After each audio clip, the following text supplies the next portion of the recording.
GNXY903VW ブレイブ指揮官用試験機の系譜。ブレイブはソレスタルビーイングとイノベイドによる最終決戦終結後から2年後となる西暦2314年に地球連合平和維持軍が正式採用を目指し開発した試作可変モビルスーツである。フラッグの系譜に属するミスターブ始動の専用機 GNXU02X マスラオとその強化改造機であるGNXY901TW スサノーの設計データをもとに旧ユニオン旧 AEU の技術スタッフが共同で開発を行い、高い運動性機動性に加えて豊富な武装を搭載する汎用性の高い可変機として完成する。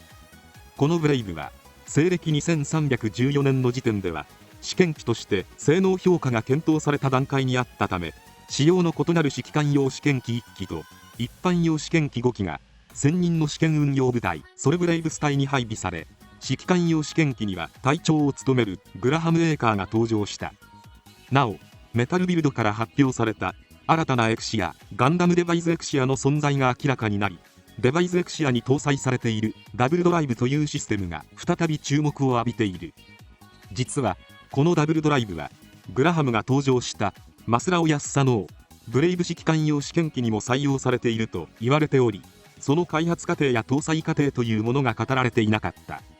セツナたちが武力介入を開始した直後から開発がスタートしたダブルドライブは太陽炉2機を直列につなぐことで2倍の粒子量を得るというシステムであり、後年に開発される太陽炉2機を同調させ粒子生産量と粒子放出量を2乗化させるシステムツインドライブシステムとは全く異なるシステムとなっている。エクシアやデュナミスなどの既存のガンダムの強化に加えて新世代となる第4世代ガンダムへの標準装備を見据えていたとされるこのダブルドライブとブレイブ指揮官用試験機に採用されたシステムとの関係性は現在のところ不明とされ、 GNMA-XCV2 アルバトーレや GNMA-04B11 トリロバイト GNMA-Y0002V ガデラーザなどの疑似太陽炉複数搭載機との開発系譜も今後明かされるのかもしれない。ブレイブの開発系譜。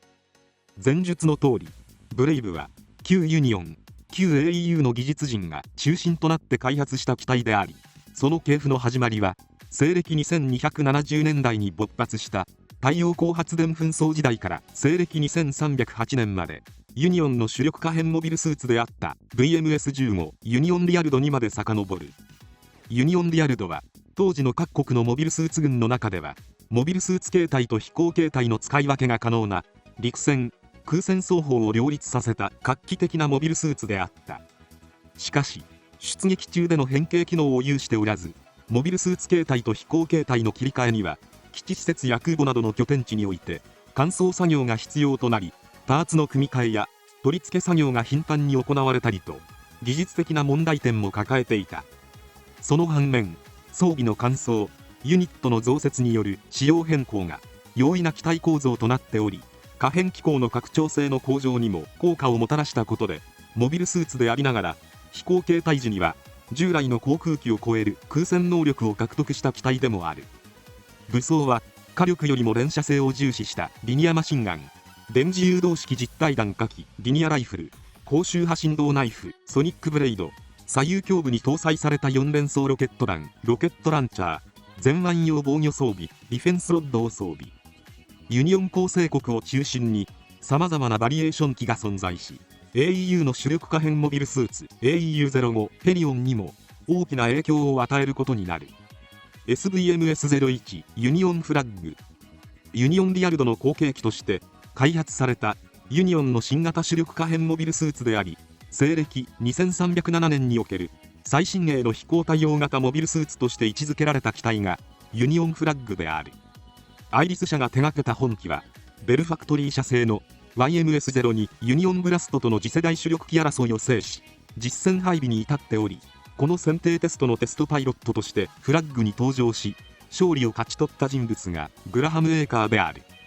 しかしこの時の対戦相手となるユニオンブラストのテストパイロットはグラハムの師であり上官にあたるスレッグ・スレッチャー少佐であり、この選定テストにおいて少佐のブラストをグラハムが撃墜してしまったため、軍の一部からは上官殺しと揶揄されることになってしまう。フラッグ最大の特徴は乾燥作業を必要としない変形機構にあり、ユニオンリアルドとは一線を画す新世代の可変モビルスーツとされ、軌道エレベーターからマイクロウェーブによる電力供給を可能にした太陽光発電対応型の機体となっている。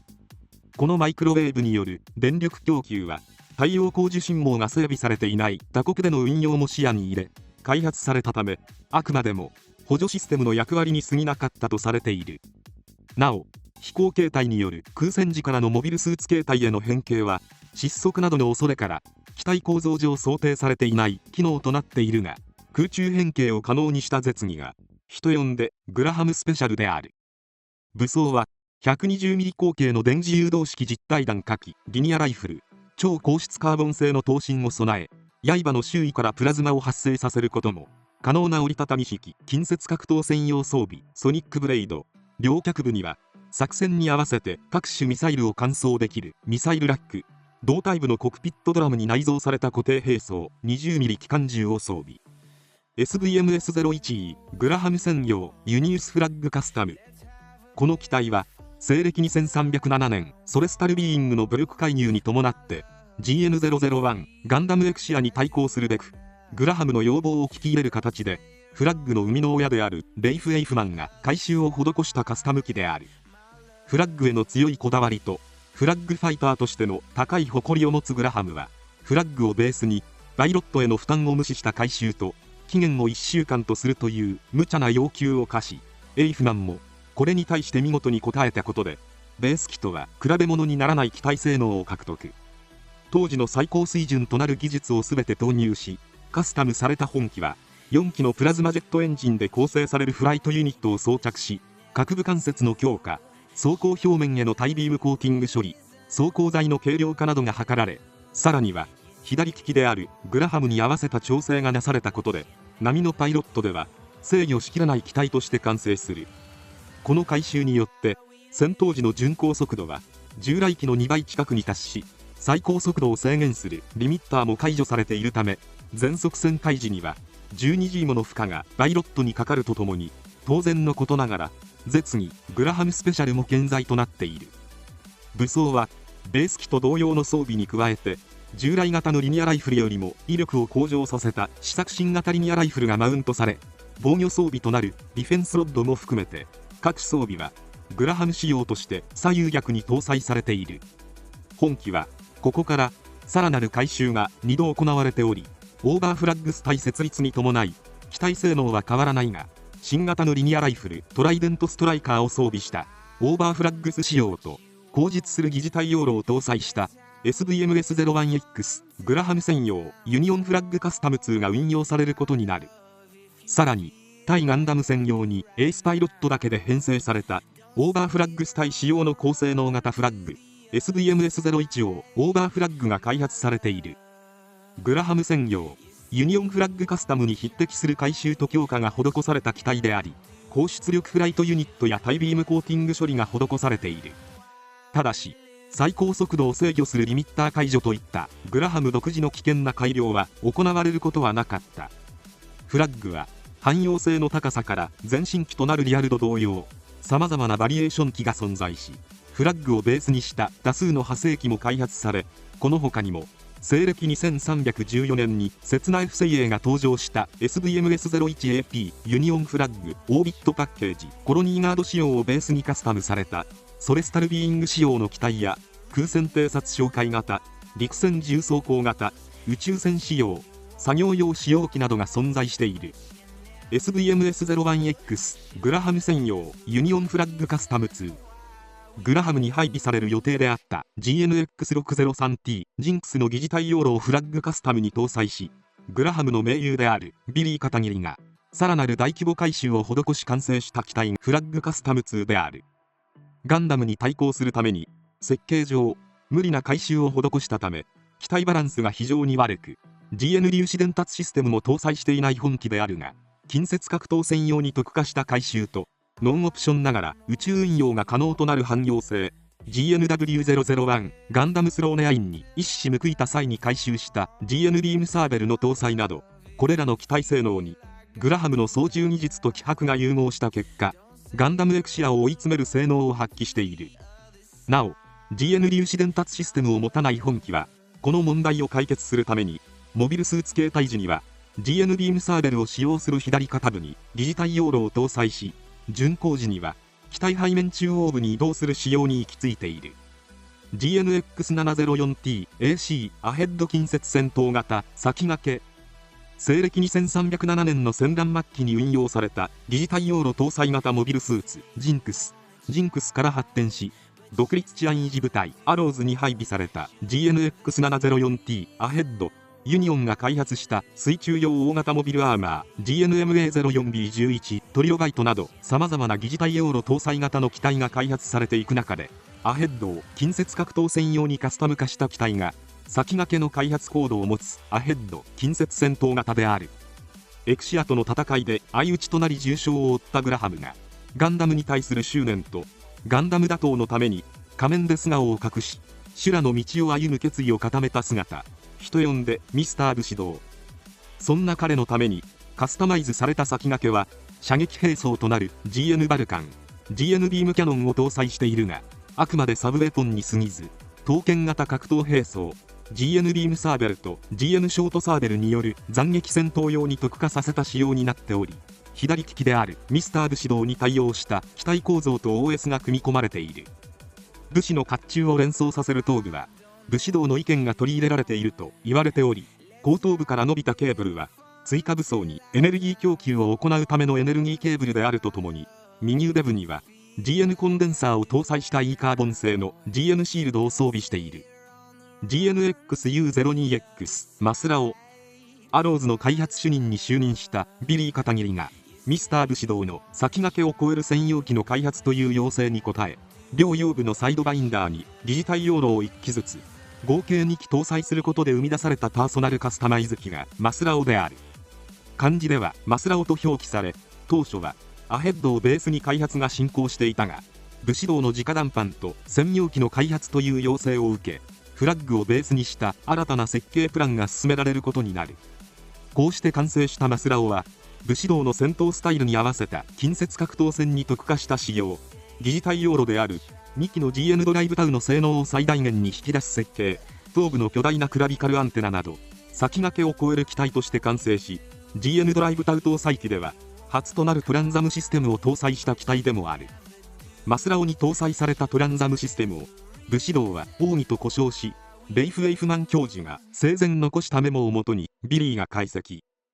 武士道とビリー2人の執念が結実し、独自にたどり着いた極みといえるシステムであったが、使用後は GN ドライブタウが破壊されてしまうという問題点も兼ね備えていた。武装は最高のスピードと最強の剣を所望するという武士道の要請を受け、先駆け同様近接斬撃戦闘用の装備がメインウェポンとしてマウントされている。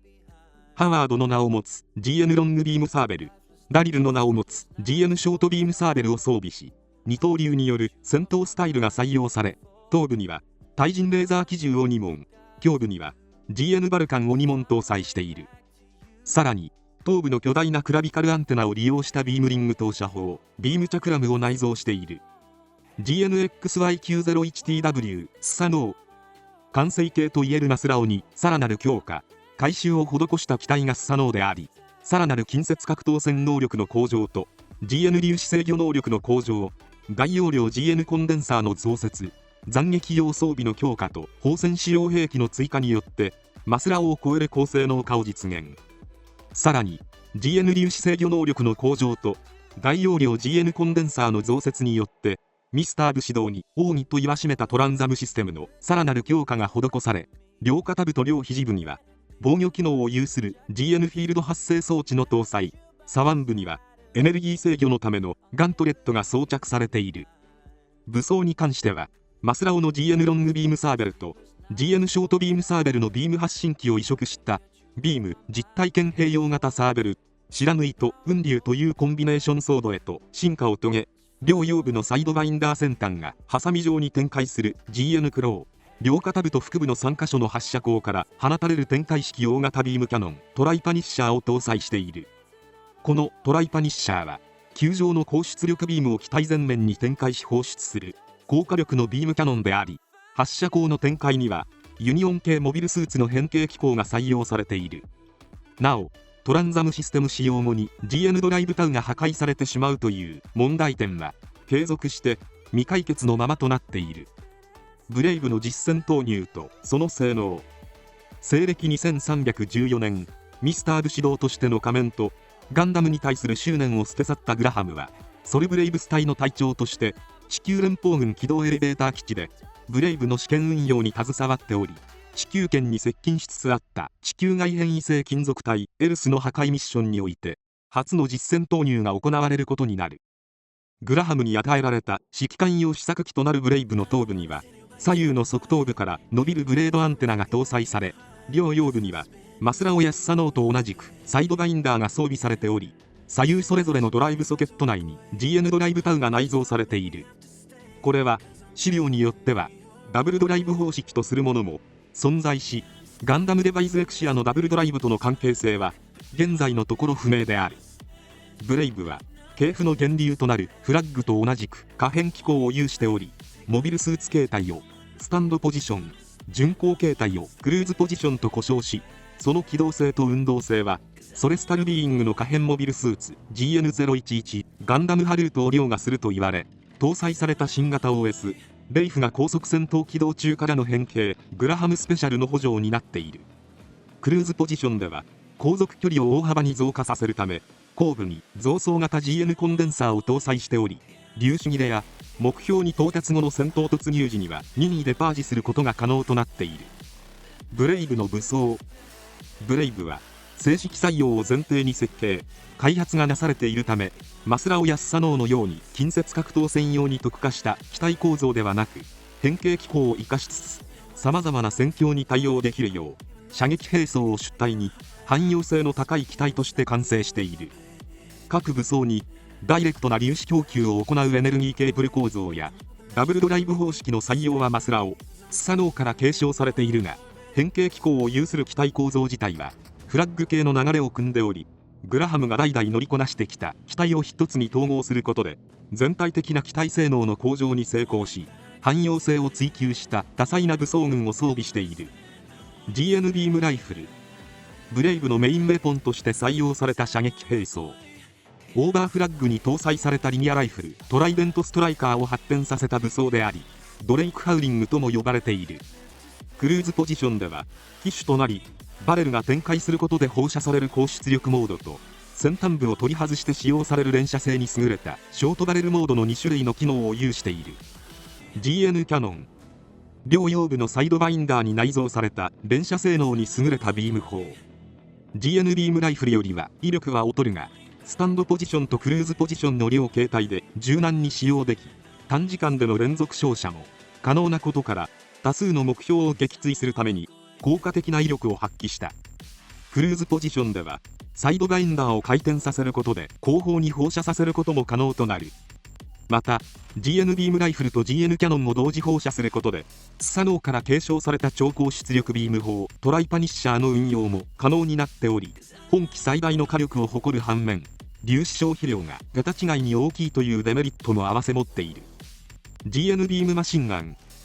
両腕部の内側に搭載された連射性能に優れた小型ビーム砲。前述の GN キャノンと特性が重複するため使用頻度は低かったが、肘関節部を支点に砲口が展開し、主にミサイルの迎撃や弾幕の形成に用いられる。 GN ビームサーベル。サイドバインダーに2機格納された大型の高出力タイプの近接格闘専用装備。 GN ミサイル。両脚部のウェポンベイに2発搭載され、ウェポンベイの下部には敵センサーを妨害する粒子核弾弾チャクラムグレネードを搭載している。この他にも胸部には 30mm 機関砲、大気圏内飛行用の主翼に GN フィールドを流すことで形成される実体験型兵装 GN ブレイド、サイドバインダーを回転させる防御装備ディフェンスロッドを装備している。ブレイブ指揮官用試験機とともに開発されたもう一つの仕様が GNXY903VS ブレイブ一般用試験機である。カラーリングは緑を基調とし、指揮官用試験機との主な違いは背部に GN ドライブタウが1機搭載され、頭部のブレードアンテナ、サイドバインダーの小型化、GN ビームサーベルの小型化などであり、それ以外の機体構造は同一のものが採用されている。さらに指揮官用試験機一般用試験機ともにトランザムシステムを実装している。勇敢なる者の名を与えられたブレイブは、グラハムが隊長を務めるソルブレイブス隊に配備され、実戦を兼ねた試験運用が行われることになる。